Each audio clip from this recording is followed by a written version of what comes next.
idea that your partner is going to break your trust at some point, I mean, expect it. It's going to happen. How big that is to you will depend on what happened, the context, and then of course, how you work through it. If you're the person who has broken the trust, how well do you take accountability for yourself?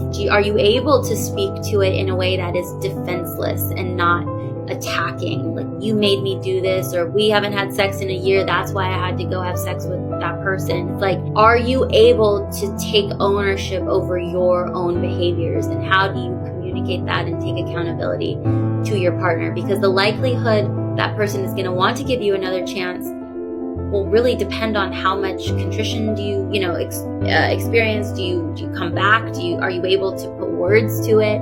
Or are you like, what's the big deal? It happened once, it won't happen again. Can we stop talking about it?